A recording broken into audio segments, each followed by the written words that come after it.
د نن ورځې لنډ تازه مهم خبرونه. ښه راغلاست. هیله ده د ویډیو تر پایه زموږ سره اوسئ.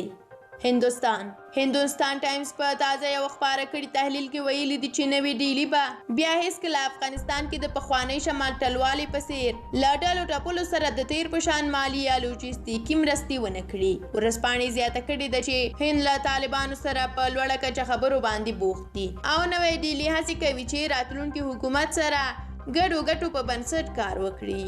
ذبیح الله مجاهد طالب بیان ذبیح الله مجاهد د پاکستان له جیو نیوز ټلویزیون سره په خبرو کې د پاکستاني چارواکو هغه خبرې رد کړې دي چې ګواکې دوی پاکستاني چارواکو ته ضمانت ورکړی چې تحریک طالبان پاکستان به له جګړې لاس واخلي. نوموړي ویلي دي دا د پاکستان خپل کار دی چې له TTP سره سوله کوي او که جګړه، خو اسلامي امارت چاته اجازه نه ورکوي چې د افغانستان خاوره د بل چا پر ضد وکاروي او دوی به هیڅ وخت پاکستاني طالبان له جګړې منع نه کړي. د کابل هوایي ډګر طالبان د کابل هوایي ډګر د ادارې په اړه له ترکیه او قطر سره هوکړې ته نږدې شوي دي.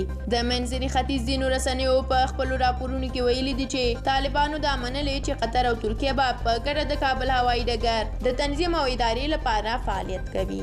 او اخیری خبر هم دا چې د طالبانو یو لوړ پوړی غړی شیر محمد ستانکزي ژمنه کړې ده چې ښځینه کارکوونکي به وکولی شي خپلو دندو ته ستنې شي او په وینا یې د امریکایي ځواکونو له وتلو وروسته به د مناسبو او قانوني اسنادو لرونکي کسان به له هیواده بهر سفر وکولی شي.